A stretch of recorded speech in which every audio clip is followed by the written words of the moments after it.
시청자 여러분 안녕하십니까. 목요일 뉴스나우 시작합니다. 윤석열 전 대통령의 내란 우두머리 혐의 재판에 대해 중계가 허용됐지만 윤 전 대통령은 나오지 않았습니다. 직위원 재판장은 사안의 중대성과 국민 알 권리 등을 고려해 중계를 허가했다고 밝혔는데요. 현장에 취재기자 나가 있습니다. 신규혜 기자. 네, 서울중앙지방법원입니다. 네, 윤 전 대통령 내란 혐의 재판이 현재 진행되고 있죠? 네, 서울중앙지법은 오늘 오전 10시 10분부터 윤석열 전 대통령의 내란 우두머리 혐의 재판을 진행하고 있는데요. 어제 재판부가 중계 허가 결정을 내리면서 앞선 윤 전 대통령의 특수공무집행 방해 혐의 재판처럼 법원 장비를 이용해 녹화가 이뤄졌고 오늘 중 영상이 공개될 예정입니다. 지기현 부장판사는 재판을 시작하면서 사안의 중대성과 국민의 알 권리를 고려해 이번 중계 허가 결정을 내렸다고 밝혔는데요. 다만 증인신문의 경우 진술이 중계방송되면서 오염될 가능성을 차단하기 위해 중계를 허가하지 않았다고 설명했습니다. 윤 전 대통령은 오늘로 이 재판에 13번 연속 출석하지 않았는데요. 지 부장판사는 윤 전 대통령을 겨냥해 불출석에 따른 불이익을 감수해야 할 거라고 말했습니다. 재판에서는 특검법의 위헌성 여부 등을 놓고 특검과 변호인단 양측의 공방도 오갔는데요. 그러면서 증인신문이 예정보다 30분 정도 지연되기도 했습니다. 네, 오늘 한동훈 전 대표 증인신문은 또 불발됐다고요? 네, 법원은 오늘 오전 10시 한동훈 전 대표의 공판전 증인신문 두 번째 개의를 열었는데 한 전 대표는 또 출석하지 않았습니다. 재판부는 오는 23일로 기일을 다시 잡고 추석 연휴가 끝난 뒤에 소환장 송달을 시도해보기로 했는데요. 이때에도 한 전 대표가 나오지 않는다면 증인신문 자체를 다시 검토해달라고 특검 쪽에 주문했습니다. 다만 한 전 대표는 오늘 아침 라디오에 출연해 강제 구인을 할 테면 해라, 영장이 나오면 응하겠다고 말하는 등 불출석하겠다는 뜻을 강하게 밝힌 상황이라 특검의 고심은 깊어질 거로 보입니다. 지금까지 서울중앙지법에서 YTN 신기혜입니다. 통일교 청탁 의혹에 연루된 권성동 의원과 한학자 총재에 대한 구속적 부심은 기각됐습니다. 권 의원의 구속기한은 추석 연휴 중에 만료되는 만큼 특검은 이르면 오늘 권 의원을 재판에 넘길 전망입니다. 취재기자 연결하겠습니다. 안동준 기자. 네, 김건희 특검 사무실입니다. 네, 먼저 어제 구속적 부심 결과부터 전해주시죠. 네, 법원은 구속된 국민의힘 권성동 의원과 한학자 통일교 총재의 석방 요청을 받아들이지 않았습니다. 이들에 대한 구속 적부심 결과는 어젯밤 늦게 나왔는데요. 재판부는 기각을 결정하면서 신문 결과와 사건 기록에 의하면 구속 적부심 청구는 이유가 없다고 설명했습니다. 앞서 이들은 구속에 대한 적법성과 필요성을 법원이 다시 한번 판단해달라며 구속 적부심을 청구했습니다. 권 의원 측은 심사에서 특검이 혐의와 무관한 압수수색을 통해 위법하게 증거를 수집했다는 주장을 펼친 걸로 알려졌습니다. 한 총재는 고령과 건강 문제를 들어 수감 생활을 계속하기 어렵다는 주장을 재차 강조했습니다. 하지만 법원은 증거 인멸 우려로 구속된 이들의 주장을 받아들이지 않았습니다. 이로써 권 의원과 한 총재는 지금과 마찬가지로 서울구치소에서 수사와 재판을 받게 될 전망입니다. 네, 그리고 특검이 권 의원을 곧 기소할 것으로 보이죠? 네, 그렇습니다. 지난 13일 구속된 권 의원은 추석 연휴 기간에 구속 기한이 만료됩니다. 내일부터 추석 연휴가 시작되는 만큼 특검이 오늘 권 의원을 기소할 가능성이 큽니다. 권 의원은 지난 2022년 통일교 측으로부터 불법 정치자금 1억 원을 수수한 혐의를 받습니다. 특검은 권 의원을 기소한 뒤 권 의원이 한학자 총재로부터 현금이 든 쇼핑백을 받았다는 추가 금품 수수 의혹에 대한 수사를 이어갈 걸로 보입니다. 이와 관련해 한동훈 전 대표는 오늘 라디오 인터뷰에서 당대표 시절 통일교 측에서 총재실로 와달라는 연락을 받았다며 부적절하다고 생각해 거절했다고 밝히기도 했습니다. 공천 청탁 의혹으로 구속된 김상민 전 검사도 마찬가지로 오늘 기소할 전망인데요. 김 전 검사는 지난해 총선에서 공천 등을 청탁하며 김건희 씨에게 이유한 화백의 그림을 건넨 혐의로 지난달 18일 구속됐습니다. 특검은 김 전 검사가 당내 경선에서 컷오프된 뒤 국정원 법률특보로 임명된 배경도 들여다보고 있습니다. 지금까지 김건희 특검 사무실에서 YTN 안동준입니다. 국가정보자원관리원 화재와 관련해서 경찰이 압수수색을 벌이고 있습니다. 대상은 국가정보자원관리원과 배터리 이전 작업 관련 업체 3곳입니다. 자세한 내용 취재기자 연결해서 알아봅니다. 오승훈 기자. 네, 대전 국가정보자원관리원 앞입니다. 네, 경찰이 국정자원에 대한 압수수색을 진행하고 있다고요? 네, 그렇습니다. 경찰은 오늘 오전 9시부터 국가정보자원관리원 등 4곳에 대한 압수수색에 들어갔습니다. 압수수색에 동원된 경찰 인력은 30여 명으로 대상은 국가정보자원관리원과 배터리 이전 작업 관련 업체 3곳 등 모두 4곳입니다. 현재 국정자원 건물 내부로 들어가 안전관리 지침과 배터리 이전 작업 관련 자료 등을 확보하는 데 주력하고 있는데요. 경찰은 국가정보자원관리원 화재와 관련해 현재까지 17명을 참고인 신분으로 소환 조사했습니다. 이 가운데 현장 책임자와 작업자 등 4명을 업무상 실화 혐의로 입건한 상태입니다. 경찰은 관련자 진술과 합동 감식 결과 등을 토대로 작업자들에게 과실이 있었다고 판단했습니다. 또 압수수색을 통해 확보한 자료와 국가수에 맡긴 배터리 정밀 감정 결과 등을 토대로 정확한 화재 원인을 규명할 계획입니다. 네, 또 국회 행안위 현안 질의에서는 안전관리 지침을 제대로 따르지 않은 인재라는 지적도 나왔다고요. 네, 그렇습니다. 국회 행정안전위원회는 어제 저녁 현안 질의를 통해 국정자원 화재는 안전관리 지침을 따르지 않은 인재라고 비판했습니다. 민주당은 국정자원이 지난해 보안구역이라는 이유로 불이 난 5층 전산실 등의 화재 안전조사를 거부했을 뿐 아니라 배터리 분리 작업 시 지켜야 할 규정도 따르지 않았다고 주장했습니다. 이어 국민의힘은 배터리 분리 작업 시 충전율을 30% 이하로 낮춰야 한다는 지침을 준수하지 않았고 작업 과정을 관리 감독해야 할 전문가도 현장에 부재했다고 지적했습니다. 해당 지적에 대해 이재용 국정자원 원장은 직원 면담 결과 당시 배터리 충전율이 80% 이상이었다며 화재 당시 배터리 방전이 제대로 이루어지지 않았음을 인정했습니다. 경찰은 압수수색과 합동감식을 통해 국회 행안위에서 지적된 배터리 방전 여부 등 수사를 광범위하게 확대하고 있습니다. 또 불이 난 5층 전산실에서 확보된 발화추정 배터리 6개는 국과수로 옮겨 정밀 감정을 의뢰한 상황입니다. 지금까지 국가정보자원관리원 화재 현장에서 YTN 오승훈입니다.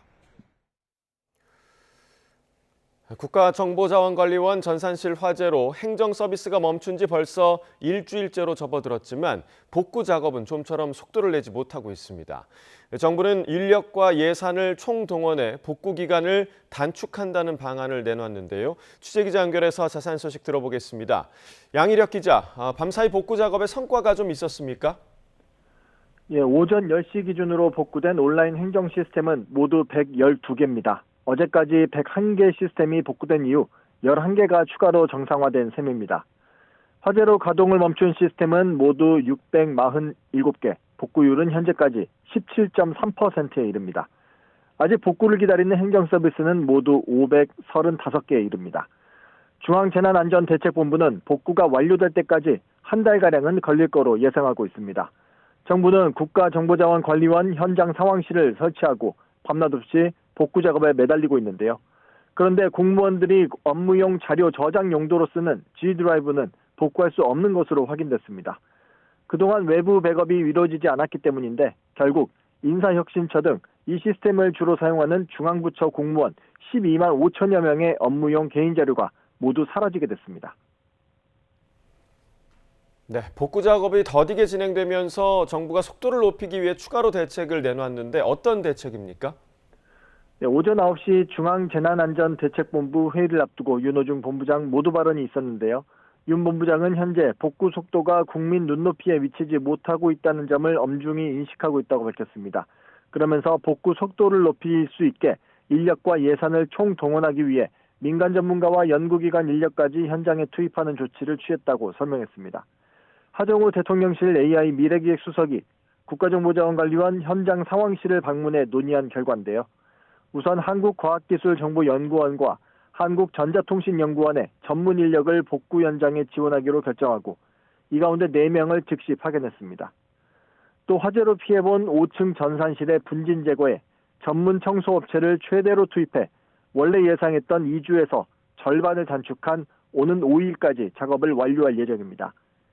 불에 모두 탄 96개 시스템을 대구센터로 이전하는 과정에도 클라우드 서비스 관련 기술자를 추가로 보강하기로 했습니다.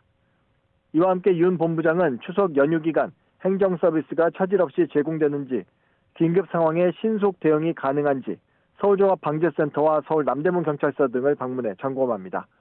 지금까지 행정안전부에서 YTN 양희덕입니다. 추석 연휴를 하루 앞둔 오늘 여야 지도부는 명절 밥상머리 민심 잡기 경쟁에 나섰습니다. 하지만 민생을 챙기겠다는 약속이 무색하게 여야 대립 속에 본회의는 추석 뒤로 밀렸고 대통령실 김현지 부속실장을 둘러싼 공방이 이어지고 있는데요. 국회 취재기자 연결해 알아봅니다. 강민경 기자. 네, 국회에 나와 있습니다. 네, 추석 황금 연휴를 하루 앞두고 여야가 앞다퉈서 민심 잡기에 나섰다고요? 네, 민주당은 호남선이 시작되는 용산역에서 귀성객들을 만났습니다. 아침 회의에선 검찰개혁 성과를 강조하는 데 특히 힘을 쏟았습니다. 정청래 대표는 추석 전 검찰청 폐지 약속을 지켜 기쁘다며 개혁 페달을 계속 밟겠다고 했는데 들어보시겠습니다. 검찰개혁의 마무리 작업, 사법개혁안, 가짜 조작 정보로부터 국민의 피해를 구제하는 개혁도 추석 연휴 이후 발표하겠습니다. 국민의힘은 기차역 귀성 인사 대신 노인복지관을 찾아 떡을 만들고 송편을 빚는 봉사활동을 했습니다. 지도부는 오후에는 경동시장을 찾아 청년 소상공인과 만나는데요. 서민을 챙기는 실용정당의 이미지를 강조하는 차원으로 분석됩니다. 장동혁 대표의 발언 들어보겠습니다. 지금 나라가 어렵고 경제가 어렵지만 그래도 더 좋아지기를 바라는 마음으로 송편을 빚겠습니다. 국민의힘에서 더 잘 살피겠다는 조국혁신당과 개혁신당 등도 용산역과 서울역을 찾아 귀성 인사를 합니다. 한편 개혁신당의 이준석 대표는 우리 세대 민속놀이로 정치 화합을 도모하겠다며 연휴 기간 민주당 모경종, 국민의힘 김재섭 등 청년 의원들과 스타크래프트 게임 대회를 열겠다고 했었는데요. 오늘 아침 모경종 의원이 지지층의 반발을 이유로 행사에 불참하겠다고 통보하며 취지가 무색해졌다는 평가가 나옵니다. 예, 심리적 내전 상태에 가까워진 정치권의 현 주소를 보여주는 풍경 같은데요. 이런 가운데 정치권에선 대통령실 김현지 제1부속실장을 둘러싼 논란이 계속되고 있죠. 네, 국정감사 출석 논란으로 시작된 불씨는 이제 김현지 부속실장의 학벌 논란으로까지 번졌습니다. 국민의힘 김장겸 의원은 어제 김 부속실장이 성남의 신구대학교를 나왔고 김인호 산림청장에게 가르침을 받았다며 인사특혜 의혹을 제기했습니다. 이에 대통령실과 김인호 청장 모두 사실이 아니라고 반박하긴 했지만 이름 빼고 알려진 게 없다는 그림자 실세, 김 부속실장에 대한 궁금증만 증폭되고 있다는 점을 부정하기 어려워 보입니다. 국민의힘 지도부는 공세 기회를 놓치지 않았습니다. 송원석 원내대표는 오늘 기자 간담회에서 김현지 부속실장이 이재명 대통령 변호사 성공 보수도 대신 받았다는 의혹이 있다며 이 정도면 측근을 넘어선 경제 공동체 아니냐고 지적했습니다. 이어 현 정권의 1.5인자라는 김현지 부속실장의 위상과 권력을 철저히 밝혀야 한다며 민주당을 향해 국감 출석에 반대하지 말라고 목소리를 높였습니다. 대통령실이 김 실장 출석 여부는 국회의 뜻, 즉 여야 합의에 맡기겠다는 말을 되풀이하는 가운데 민주당은 고심이 깊어지는 모양새입니다. 표면적으로는 정치 공세에 휘말리지 않겠다는 입장이지만요. 물밑에서는 역풍 여론을 살피는 기색이 역력합니다. 김 부속실장의 출석에 대한 여지를 열어두는 모습이 관측되는 등 달라진 기류를 내비치기도 했습니다.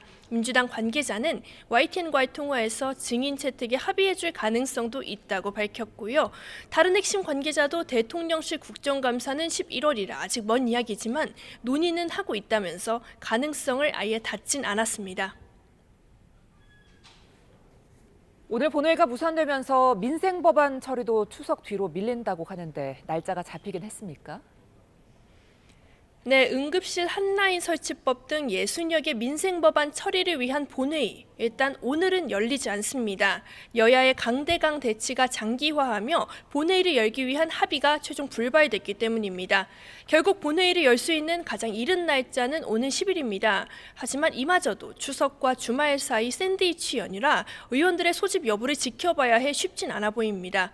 민주당은 오는 13일부터 시작되는 국정감사 기간 가운데 하루를 빼는 방향을 유력하게 검토하고 있는데 국민의힘의 필리버스터 여부가 변수입니다. 야당은 대여투쟁 강도를 올리는 차원에서 민생 법안에 대해서도 무제한 토론을 하자는 의견이 적지 않은 상황입니다. 연휴 기간 원내 전략을 두고 여야 지도부의 고심이 이어질 걸로 예상되는 이유입니다. 지금까지 국회에서 YTN 강민경입니다. 코스피가 추석 연휴를 하루 앞두고 반도체 대형주 급등에 힘입어 장중 3,560선도 돌파했습니다. 지수는 개장 직후 2% 넘게 뛰어올라 3,565.71로 출발했습니다. 장중 상승폭이 커지더니 3,565.71까지 치솟으며 3%대 급등세를 나타냈습니다. 앞서 3,500선을 앞두고 등락을 거듭했지만 미국 연방정부 셧다운 사태가 일시적일 거란 시장의 낙관론에 사상 최고치를 다시 썼습니다. 외국인은 1조 2천억 원, 기관은 1,500억 원 넘는 주식을 순매수했고 개인 투자자는 1조 3천억 원 순매도로 차익 실현에 나섰습니다. 시가총액 1, 2위인 삼성전자와 SK하이닉스도 오픈 AI의 인공지능 프로젝트 참여 호재 소식이 전해진 뒤 나란히 급등했습니다. 삼성전자는 4년 9개월 만에 장중 9만 원대를 돌파했고 SK하이닉스는 12% 넘게 올라 40만 4,500원 신고가를 달성했습니다. 지난달 소비자 물가 상승률이 2달 만에 다시 2%대로 올라섰습니다. 가공식품과 수산물, 축산물 등 먹거리를 중심으로 높은 상승세가 계속되는데요. 쌀과 커피는 16% 가까이 올랐습니다. 보도에 오인석 기자입니다. 국가데이터처는 9월 소비자 물가가 1년 전보다 2.1% 올랐다고 발표했습니다. SK텔레콤 해킹 사태에 따른 요금 인하 효과로 8월 1.7%로 반짝 둔화했다. 2달 만에 2%대로 상승했습니다. 가공식품 물가는 전달과 마찬가지로 4.2% 뛰며 전체 물가를 0.36%포인트 끌어올렸습니다. 특히 빵이 6.5%, 커피 15.6% 등의 상승세가 두드러졌습니다. 축산물과 수산물도 각각 5.4%, 6.4% 오르며 물가 상승세를 견인했습니다. 국산 소고기 4.8%, 돼지고기 6.3%, 고등어는 10.7%가 올라 전달보다 상승폭은 줄었지만 여전히 전체 물가 상승률을 크게 웃돌았습니다. 특히 달걀은 추석을 앞두고 수요가 늘면서 전달보다 상승폭이 커지며 9.2% 올랐습니다. 2022년 1월 이후 최대폭 상승입니다. 농산물 물가는 1.2% 하락했는데 채소류 물가가 기조효과 등의 영향으로 12.3% 하락한 게 주된 영향을 미쳤습니다. 반면 쌀은 15.9%, 찹쌀은 46.1%가 오르는 등 일부 품목은 높은 상승률을 기록했습니다. 외식 물가는 3.4% 올랐습니다. 배달료 인상과 작년 명절 세일 행사에 따른 기조효과 등이 복합적으로 작용하면서 전달보다 상승폭이 커졌습니다. 자주 구매하는 품목 위주로 구성돼 체감 물가에 가까운 생활 물가 지수는 2.5% 올라 전달보다 상승폭이 확대됐습니다. 국가데이터처는 민생 회복 소비 쿠폰이 물가 상승에는 큰 영향을 미친 것으로 보이지는 않는다고 밝혔습니다. YTN 오인석입니다. 미국 연방정부가 셧다운, 일시적 업무 정지에 들어간 가운데 여야는 여전히 양보 없는 대치를 이어가고 있습니다. 자유의 여신상 등 미국 내 국립공원은 제한적 운영에 돌입했고 공항 관제와 보안 검색은 무급 근무에 들어가 불안이 커지고 있습니다. 뉴욕에서 이승윤 특파원입니다. 뉴욕을 상징하는 자유의 여신상. 미국 연방정부가 셧다운에 돌입해 계단 출입이 막히자 관광객들은 실망감을 감추지 못합니다. I guess we were just disappointed. This is kind of a once-in-a-lifetime trip and we're getting to miss something. 마찬가지로 미 국립공원 관리청이 관리하는 그랜드 캐니언과 조슈아 트리 국립공원 등 433개 공원은 물론 박물관들도 제한적인 운영에 들어갔습니다. 항공교통관제사와 공항 보안 검색을 담당하는 교통안전청 직원들은 필수 인력으로 분류돼 셧다운 중에도 근무하지만 급여는 지급되지 않습니다. 이에 따라 비행기 운항은 계속되지만 인력 부족 문제가 불거지면 항공편이나 검색 지연이 발생해 트럼프 일기 때처럼 일부 공항 운영이 중단될 수 있습니다. 트럼프 대통령이 야당 지도부를 멕시코인으로 희화화한 AI 영상을 올리자 민주당은 한치도 물러서지 않겠다는 뜻을 밝혔습니다. House Democrats are here on duty, fighting on behalf of the American people. 제이디 벤스 부통령은 트럼프 대통령이 농담도 못하냐며 민주당을 비판해 당분간 양측의 대치는 계속될 전망. Poking some fun at the absurdity of the Democrats themselves. I mean, I'll tell Hakeem Jeffries right now, I make this solemn promise to you that if you help us reopen the government, the sombrero memes will stop. 이 와중에도 국경 통제와 관세 등 트럼프 대통령의 국정과제 우선순위는 차질 없이 추진되고 있습니다. 독립기관인 암트랙이 운영하는 철도교통은 일단 셧다운의 영향을 받지 않지만 사태가 장기화하면 운영 예산 보조금 지급 등의 차질이 발생해 2주 뒤면 정상 운영에 고비를 맞을 전망입니다. 뉴욕에서 YTN 이승윤입니다. 트럼프 행정부가 셧다운 기간에도 국경 통제와 관세 등 트럼프 대통령의 최우선 국정 과제는 차질 없이 추진하고 있습니다. 각 정부 부처는 셧다운 기간에 다수 직원을 무급 휴직 처리하고 필수 업무를 담당하는 직원들만 계속 일하도록 하고 있습니다. 이 와중에도 이민 단속과 관세 협상을 담당하는 부처는 과거 셧다운 때보다 더 많은 직원을 유지하게 된다고 미국 정치 매체인 폴리티코가 보도했습니다. 국경 순찰과 이민 세관 단속국 등 핵심 이민 단속 기능은 차질 없이 계속될 거라고 행정부 당국자들은 폴리티코에 전했습니다. 오늘 밤부터 충남과 호남, 제주도에 최대 120mm의 많은 비가 내리며 귀성길 불편이 예상됩니다. 특히 연휴 첫날인 내일 새벽부터 낮 사이에는 전남 해안과 제주도에 시간당 30mm 안팎의 강한 비가 내릴 거로 보여 주의가 필요합니다. 취재기자 연결해 자세한 강수 전망 알아봅니다. 김민경 기자, 제주와 남해안에는 100mm가 넘는 비가 예보됐다고요? 네, 남쪽 해상으로 저기압이 지나기 때문인데요. 비는 오늘 밤 충남과 호남, 제주도에 내리기 시작해 내일은 충청 이남 전역으로 확대될 걸로 보입니다. 기상청은 모레까지 제주도에는 120mm 이상, 전남 해안에도 100mm가 넘는 많은 비가 내릴 걸로 내다봤습니다. 호남과 영남 내륙에도 많게는 60mm, 충청과 강원에는 5에서 20mm의 비가 예상됩니다. 특히 내일 새벽부터 낮 사이에는 전남 해안과 제주도에 돌풍과 천둥 번개를 동반한 시간당 30mm 안팎의 강한 비가 쏟아질 걸로 보여 주의가 필요합니다. 비는 토요일인 모레 새벽부터 오전 사이에 대부분 그치겠고 일요일과 추석 당일인 월요일에는 중부지방에 비가 내릴 전망입니다. 귀성길에 항공이나 배편 이용하는 분들도 많을 텐데 해상에는 풍랑특보가 내려질 가능성도 있다고요? 네, 비와 함께 해상에는 바람도 거세게 불 걸로 예상됩니다. 현재 서해와 남해 서부 해상에서는 풍랑 예비특보가, 제주 산간과 전남 남부 섬 지역에는 강풍 예비특보가 내려졌습니다.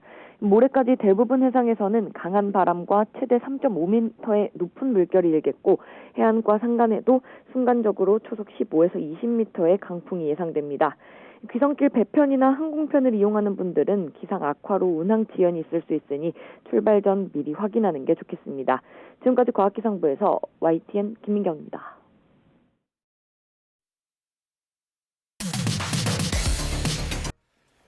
서울 시흥동에 있는 다세대 주택에서 불이 나 거주자 1명이 숨졌습니다. 또 경기 남양주시에서는 오래된 상수도관이 파열돼 500여 세대가 단수 피해를 입었습니다. 밤사이 사고 소식 양동훈 기자입니다. 시뻘건 불길이 새어나오는 문. 그 앞에서 소방대원들이 줄지어 진입을 앞두고 있습니다.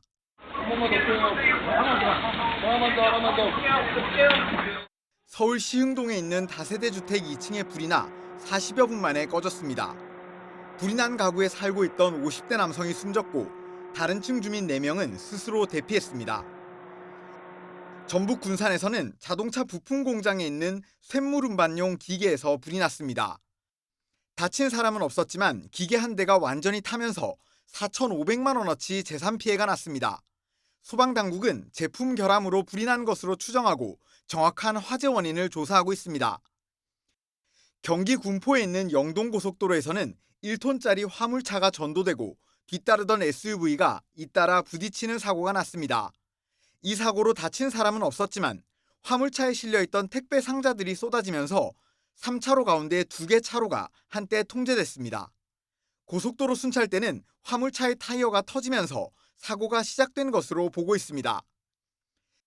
경기 남양주시 평내동에서는 상수도관 파열로 누수가 발생해 4시간여 동안 물 공급이 끊기면서 500여 가구가 불편을 겪었습니다.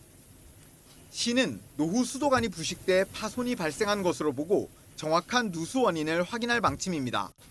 YTN 양동훈입니다.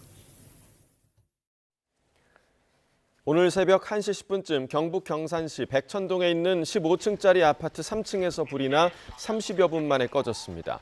불이 난 집에 살던 70대 남성이 전신 화상을 입어 병원으로 옮겨졌고 아파트 주민 50여 명이 급히 대피했습니다. 어제 경기 구리시의 한 아파트에 불이 나 40대 아들이 숨지고 80대 어머니가 크게 다친 가운데 치료를 받던 어머니도 끝내 숨졌습니다.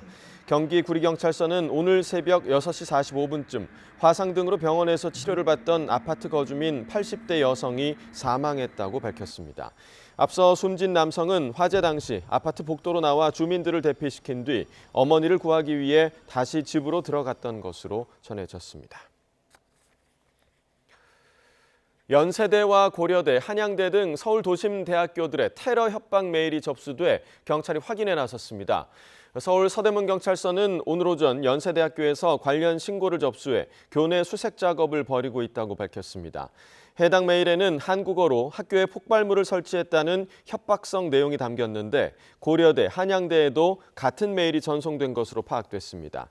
경찰은 일본 등 외국발 거짓 협박으로 보고 있습니다. 경찰은 오늘 오전 9시부터 국가정보자원관리원과 배터리 이전 작업 관련 업체 3곳 등 4곳에 대한 압수수색에 들어갔습니다. 경찰은 국가정보자원관리원 화재와 관련해 현재까지 17명을 참고인 신분으로 조사했고 이 가운데 현장 책임자와 작업자 등 4명을 업무상 실화 혐의로 입건했습니다. 경찰은 압수수색을 통해 확보한 자료와 국과수에 맡긴 배터리 정밀 감정 결과 등을 토대로 정확한 화재 원인을 규명할 계획입니다. 트럼프 미국 대통령이 수입 의약품에 100% 관세를 부과하겠다고 예고했지만 이 계획을 잠정 보류했다는 보도가 나왔습니다. 화이자의 관세 면제를 조건으로 약값 인하와 투자 약속을 받아낸 것처럼 주요 제약사들과 협상을 벌이고 있는 거로 알려졌습니다. 워싱턴 신윤정 특파원입니다. 트럼프 대통령은 미국 현지 시간으로 10월 1일부터 미국의 제조 공장을 짓지 않는 제약사의 의약품에 100% 관세를 부과하겠다고 예고했습니다. 하지만 실제로 조치는 이뤄지지 않았습니다. 미국 정치 전문 매체인 폴리티코 등은 트럼프 행정부가 관세 시행을 보류하고 대형 제약사들과 약값 인하 협상을 진행하고 있다고 전했습니다. 그러면서 전날 트럼프 대통령이 대형 제약사 화이자와 체결한 합의와 비슷하다고 설명했습니다. 트럼프 대통령은 화이자가 미국 내 약값을 절반으로 낮추고 제조시설에 투자하는 대신 무역확장법 232조에 근거해 의약품에 부과하는 관세를 3년간 유예받게 된다고 밝혔습니다. We'll be paying essentially what other countries are paying, who have been much lower for many years. Furthermore, Pfizer will invest $70 billion to reshore domestic manufacturing facilities. 트럼프 대통령은 다른 제약사와도 유사한 합의를 하기 위해 협상하고 있다고 말했는데 협상이 진행되면서 관세 부과를 보류한 것으로 보입니다.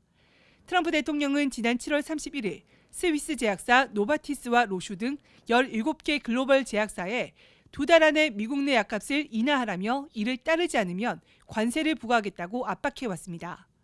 화이자처럼 주요 제약사들도 트럼프 행정부와 자체적으로 합의를 잇따라 체결할 가능성이 제기되고 있습니다. So I expect there will be similar kind of mini deals in the next coming days and weeks. 폴리티코는 트럼프 대통령이 세 자릿수 관세 부과 위협을 주요 제약사들과의 의약품 가격 협상에 활용하고 있다고 지적했습니다. 트럼프 행정부의 압박에 제약사들이 미국에서 약값을 내리는 대신 우리나라 등 다른 나라에서 약값을 올릴 수 있다는 우려도 제기됩니다. 워싱턴에서 YTN 신윤정입니다. 추석 연휴를 하루 앞둔 오늘 눈더위 속 본격적인 귀성 행렬이 이어지고 있습니다. 다만 오늘 밤부터는 충청과 호남, 제주도에 비가 내리며 귀성길 불편이 예상된다는데요. 자세한 현장 분위기와 날씨 기상캐스터 연결해 알아봅니다. 김시아 캐스터. 네, 서울 고속버스 터미널에 나와 있습니다. 네, 연휴 전날부터 귀성길에 오르는 사람들이 많다고요? 네, 추석 연휴를 하루 앞두고 본격적인 귀성 행렬이 이어지고 있습니다. 이곳에는 귀성객들을 태우기 위해서 많은 버스들이 줄을 지어 있는데요. 버스를 타기 위해서 대기하고 있는 시민들의 입가에는 가족들을 볼 생각에 웃음꽃이 활짝입니다. 현재 서울 기온은 24.6도로 가을볕에 기온이 많이 오르면서 예년 기온은 2도가량 웃돌고 있습니다.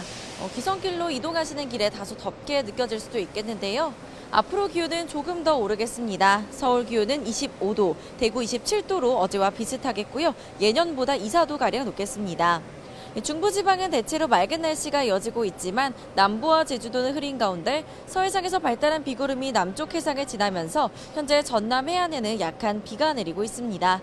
비는 앞으로 그 밖에 호남과 충남, 제주도에 확대되겠고요. 연휴 첫날인 내일은 그 밖에 충청 이남과 강원도에도 비가 내리면서 귀성길 교통 불편이 우려됩니다. 모레까지 제주도에 120mm 이상, 전남 해안에 100mm 이상의 많은 비가 내리겠고요. 그 밖에 남부지방에 많게는 60mm, 영동과 충청은 5에서 20mm의 비가 예상됩니다. 특히 내일 새벽부터 낮 사이 전남 해안과 제주도는 강풍과 함께 시간당 30mm 안팎의 강한 비가 집중되겠습니다. 귀성길 교통 안전에 각별히 신경 써주시기 바랍니다. 비는 모레인 주말 새벽부터 오전 사이 대부분 그치겠고요. 휴일과 추석 당일인 월요일 사이에는 서울 등 수도권과 강원도를 중심으로 약하게 다시 비가 내리겠습니다. 영동을 제외하고는 추석 오전이면 비가 잦아들면서 서쪽과 남쪽 지방은 구름 사이로 한가위 보름달을 만나볼 수 있겠습니다. 모레까지 대부분 해상에서 비바람과 함께 물결이 최고 3.5m까지 매우 높게 일 수 있겠습니다. 배편과 여객길을 이용하시는 분들은 미리 사전에 운항 정보를 확인해 주시기 바랍니다. 지금까지 YTN 김시아입니다.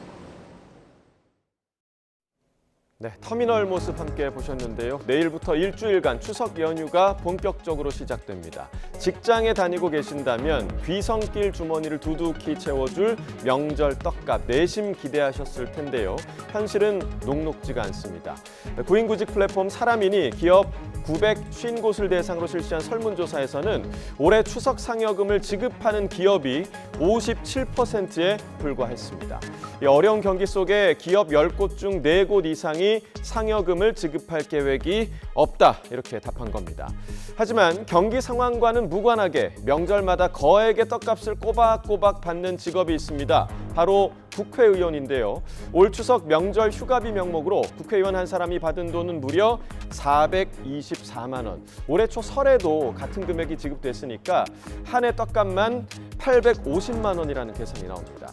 일반 직장인 추석 평균 상여금인 62만 8천 원과 비교하면 무려 7배에 달하는 규모인데요. 물론 입법 활동비와 업무 수당 등을 포함해서 1,300만 원이 넘는 월 급여와는 별도입니다.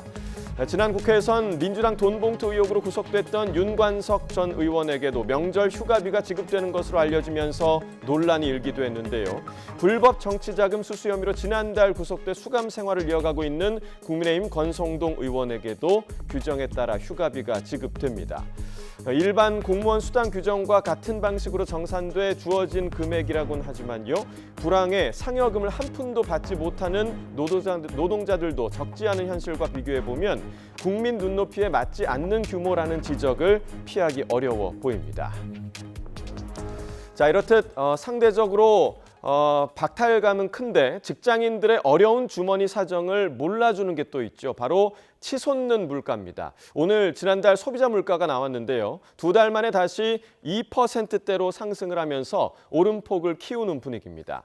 특히 쌀과 수산물 등 먹거리 물가를 중심으로 높은 상승세가 지속됐는데요. 떡값까지 덩달아 유당치면서 이번 추석에는 송편 배불리 먹기도 쉽지 않을 거다, 이런 말이 나오고 있습니다. 박기환 기자가 취재했습니다. 추석 연휴를 앞둔 서울 종로구의 한 유명 떡집. 형형색색의 송편과 꿀떡을 사려는 단골들의 발길은 예전과 같이 이어졌지만 떡 가격은 달라졌습니다. 1년 전보다 적은 양으로 포장된 떡값은 500원씩, 인절미 한 마리 가격은 10,000원씩 올랐습니다. 그전에는 102만 원, 10,000원 했어요. 근데 지금 뭐 양은 줄고 값은 어쩔 수 없죠 뭐. 세상에 그렇게 다 모든 게 올랐는데. 바로 쌀값 때문입니다. 송편의 주재료인 쌀 가격은 1년 전보다 30% 넘게 올랐고 인절미에 사용되는 찹쌀의 경우 1년 전보다 60% 넘게 가격이 치솟으면서 추석 장바구니 물가 부담을 키우고 있습니다. 9월까지 이어진 장마에 햅쌀 출하가 늦어진 영향이 컸습니다. 9월에 비가 좀 많았거든요. 그래서 이제 수확이 좀 지연이 되다 보니까 조금 아직까지는 좀 재고가 부족한 상황이 계속 이어지고 있는 것 같고 10월에 중망생종 신곡이 본격적으로 출하가 되고 나면 여기에 부쩍 오른 인건비와 견과류 같은 부재료까지 가격 인상을 부추기면서 떡집들의 고민도 깊어지고 있습니다. 추석에는 다 같이 더불어 먹는다 항상 생각하시기 때문에 저희는 송편값은 항상 같아요. 예전에 뭐 10,000원을 팔면 뭐 한 2,000원 남았다 치면 지금은 1,500원도 안 남아요.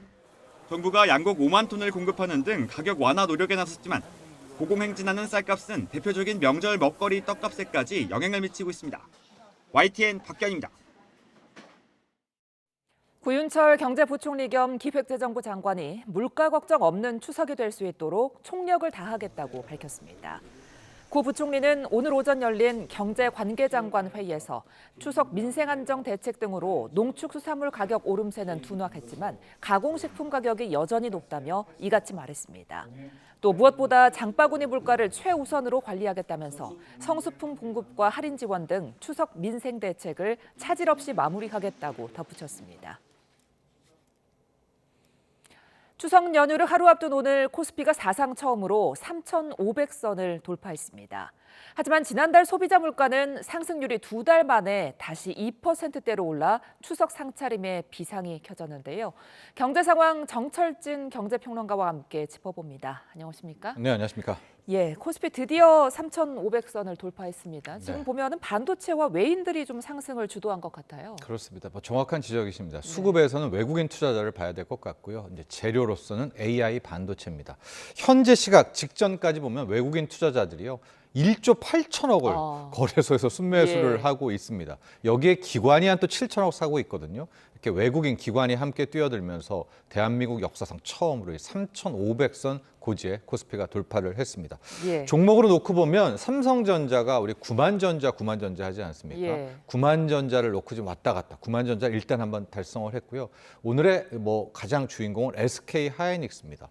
저도 처음 보는데요. 이 시가총액 2위인 하이닉스가 장중에 11% 폭등을 하면서 40만 닉스라고 하죠. 주가가 40만 원이 됐는데 자, 그럼 왜 이렇게 외국인들은 사고 특히 반도체가 가르고 있느냐? 역시 지금 AI, 버블이다, 거품이다 말들은 많지만 기본적으로 이 반도체에 대해서는 실질적으로 상당한 투자가 들어가고 있고 수요도 늘어나고 있기 때문에 적어도 AI 칩, AI 반도체에 대해서는 거품과 버블을 논할 게 아니다라는 이제 확신이 들게 되면서 미국도 그랬고요. 우리 장에서도 이제 AI 테마, 특히 반도체가 이렇게 폭등을 하고 있는 건데 다만 한 가지 좀 궁금증이 있습니다. 그게 뭐냐면 일반적으로 외국인 투자자가 우리나라 주식을 살 때는 환율이 떨어지는 국면, 그러니까 워낙 강세 때 이렇게 큰 베팅을 하거든요. 네. 근데 지금 달러 자체, 그러니까 달러 인덱스는 떨어지는 달러 약세임에도 불구하고 원달러 환율은 절대 안 떨어지고 있거든요. 예. 지금도 1,400원대입니다. 이럼에도 불구하고 이렇게 높은 환율에서 외국인들이 이렇게 한국 주식을 많이 사고 있는 이것도 일종의 미스테리 정도로 궁금증이 풀리지 않고 있는 건데요. 시장에서는 크게 두 가지 정도로 보고 있습니다. 첫 번째는 이 트럼프 관세, 우리가 한미 관세 협상이 나름 잘 풀릴 것에 베팅한다.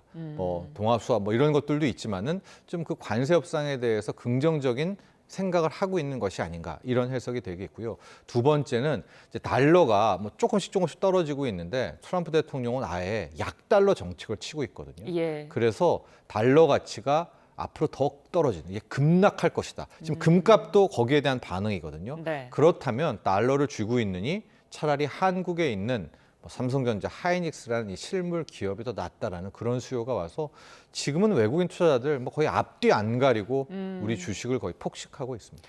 그런데 반대로 이제 개인은 매도세가 이어지고 있던데 네. 어떻게 보세요? 아직은 매수를 좀 해도 될 타이밍일까요? 근데 많이 참았잖아요. 구만전자 우리가 구조대 언제 와요 하는데 9만 원대 또 8만 원대 후반대에서 코로나 때 물렸던 예. 분들 참 그동안 소가리를 많이 했기 때문에 버티시기가 좀 쉽지 않았을 것 같습니다. 예. 그래서 이참에 좋은 결실을 맺었고 또 추석 연휴기 때문에 이걸 들고 갈까 뭐 팔고 갈까의 그런 고민 속에서 그럼 절반 정도는 팔고 가자 뭐 이런 수요도 함께 나와 있는 거고요.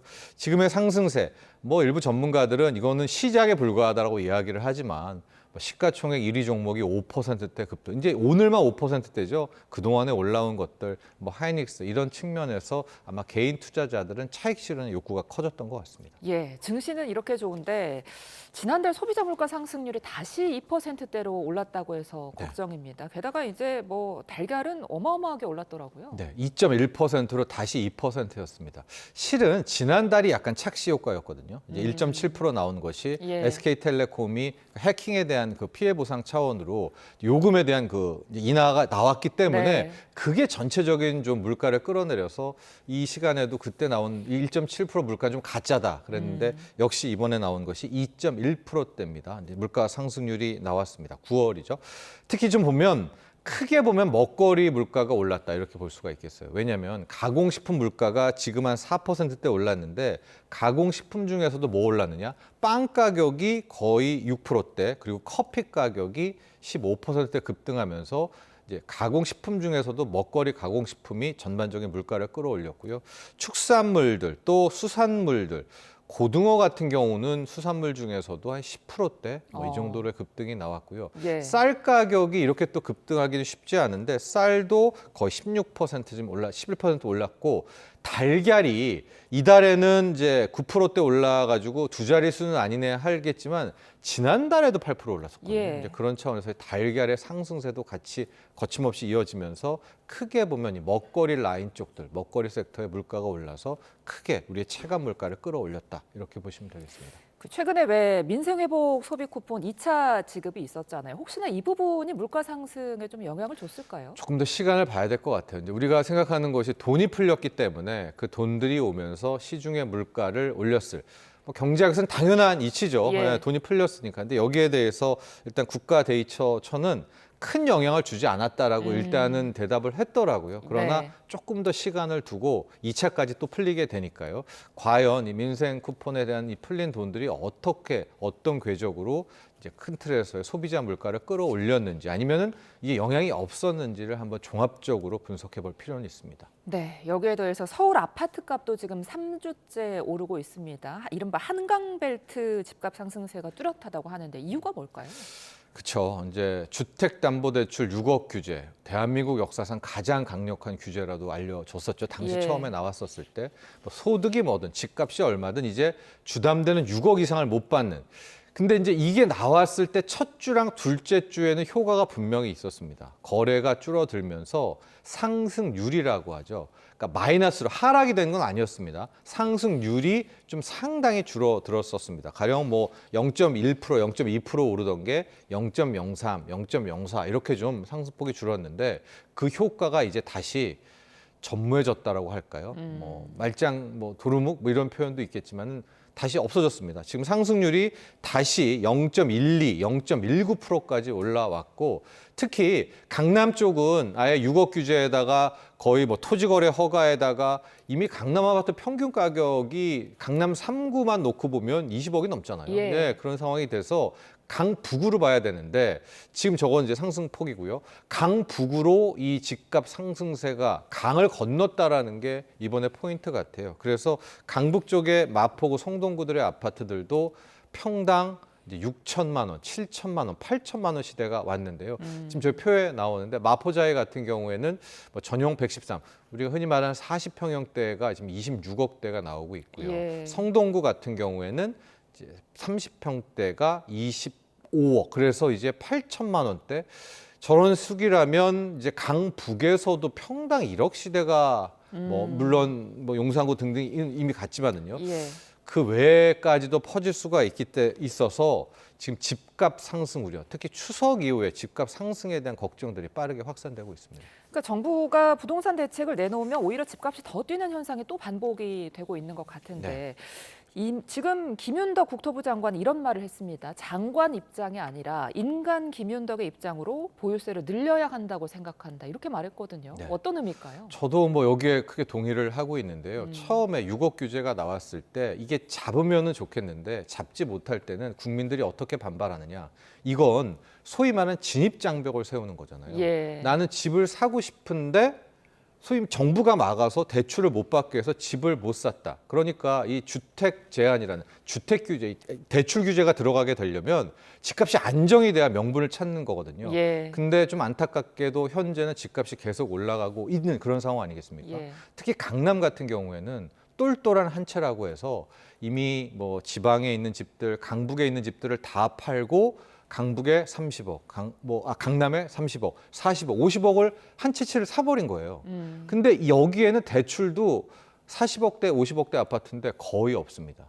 그러니까 이분들 같은 경우에는 굳이 집을 팔 이유도 없죠. 영끌이 예. 아니니까. 예. 게다가 뭐 여러분들 잘 아시겠지만 공급은 이제 없습니다. 서울에 택지를 만들기가 쉽지 않아요. 그러면 가장 안전한 뭐 곳에 가장 비싼 집을 갖고 있기 때문에 이 김윤덕 장관 이야기는 뭐냐면 이 똘똘한 한 채, 특히 강남이라든가 뭐 용산구라든가 이런 쪽에 갖고 있는 분들이 집을 내놔야 뭐 가격이 떨어질 텐데 내놓게 하는 방법은 보유세밖에 없지 않느냐. 그래서 이제는 진입 장벽을 막지 말고 기존에 들어가 있는 사람들에 대한 규제를 통해서 그분들이 집을 팔게 하는 뭐 그 수밖에 없겠다. 그런 거에 대한 이야기인 것 같습니다. 이런 상황 속에서 이제 서울시가 한강벨트를 중심으로 주택 공급 대책을 내놨거든요. 네.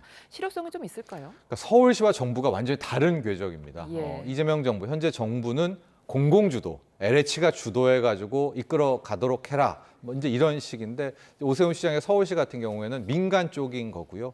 특히 자기가 자신의 뭐 대표죠. 신통기획이라고 해서 재건축 재개발 쉽게 풀어줘야 된다. 예. 이거 빨리 단기간 해야지 새로 어떻게 땅 파고 뭐 착공하겠느냐. 기존의 재건축 재개발 사업을 활성화하겠다라는 이제 그런 것이고요. 또 하나의 민간 임대 대책 등의 행태법 중에 하나가 지금 아파트 하는데 이 빌라가 전세 사기 사건 이후로 빌라에 따른 소위 말한 임대 수요라든가 전세 수요라든가 이 거주 수요를 거의 흡수를 못하고 있어요.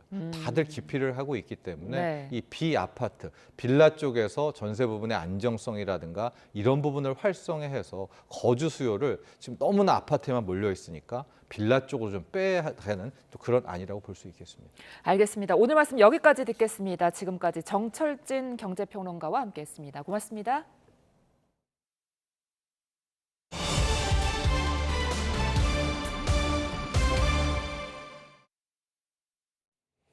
트럼프 대통령이 평화 구상을 내놓은 뒤에도 이스라엘은 가자 지구에 대한 공습을 강화하면서 사상자가 속출하고 있습니다. 휴전한 수용 시한이 얼마 남지 않은 가운데 하마스는 무장 해제 조항에 대한 수정을 요구하고 있습니다. 권종기 기자입니다. 피난민들이 임시 거주지로 사용하던 학교 건물이 폐허로 변했습니다. 이스라엘 공습이 한 차례 휩쓴 뒤 곧바로 드론 공격이 이어지면서 인명피해가 잇따랐습니다. بعد ما ضرب المدرسة في 16 اجوا الناس ينقذوا بعد ما اجوا الناس ينقذوا خبطهم كمان زنانة بعد ما الناس خبطهم زنانة صارت هذا مش صارتين في المكان. 병원 건물에 있던 이재민 텐트도 이스라엘 공습의 표적이 됐습니다. 트럼프 대통령이 평화 구상을 내놓은 지 이틀째 가자 지구에서 적어도 35명이 목숨을 잃었습니다. خلال بارتكاب جريمة بشعة باستهداف خيمة للنازحين في داخل هذا المستشفى وأصاب عدد من المرضى 네타냐후 총리는 점진적 철군을 명시한 트럼프 구상안과 달리 이스라엘군이 가자 지구에 계속 주둔할 수 있다고 주장하며 공세를 강화했습니다. כל הזמן אומרים, אתה חייב לקבל את התנאים של החמאס, להוציא את כולם, צה"ל צריך לצאת החוצה, והחמאס יכול להשתקם, הוא יכול גם לשקם את הרצועה. לא ולא, זה לא קורה. 하마스 내부는 트럼프의 평화 구상 제안을 놓고 무조건 수용하자는 의견과 수정안을 요구해야 한다는 쪽으로 나뉜 것으로 알려졌습니다. 특히 무장 해제와 관련한 조항은 원안 그대로 받아들이기 힘들다는 목소리가 나오고 있다고 AFP 통신이 보도했습니다. What the President of the United States said 3 or 4 days, and I can tell you that there are some very sensitive discussions that are taking place, but I certainly don't want to get ahead. 이런 가운데 독일 검찰은 유대인에 대한 암살을 모의한 혐의로 하마스 조직원 3명을 베를린에서 검거했다고 발표했습니다. YTN 권준기입니다.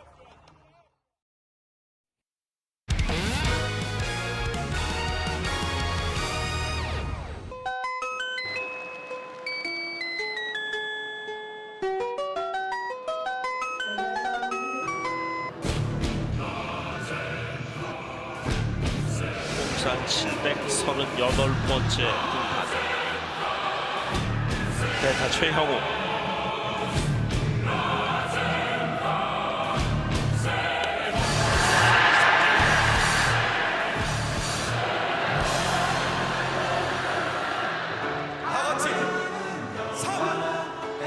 저에게 야구는 말로 다 할 수 없이 특별한 존재, 인생 그 자체였습니다.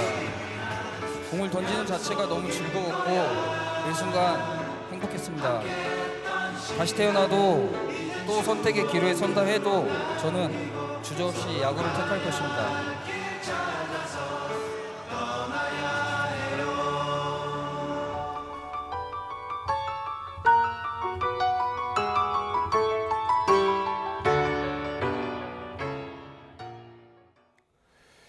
대통령 경호처는 경주 에이펙 정상회의에 경호안전대책을 점검하기 위해 대통령 경호안전대책위원회 회의를 열었다고 밝혔습니다.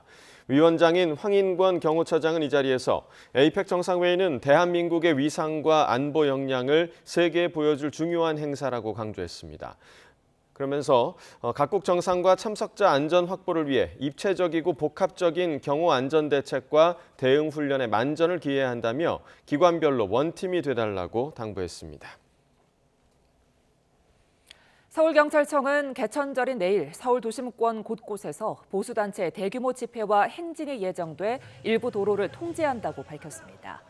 경찰은 내일 오후 서울 광화문 세종교차로부터 대한문 교차로 구간에서 대규모 보수단체 집회가 열린 뒤 참가자들이 한강대교를 따라 삼각지 교차로 방면으로 행진할 예정이라고 설명했습니다.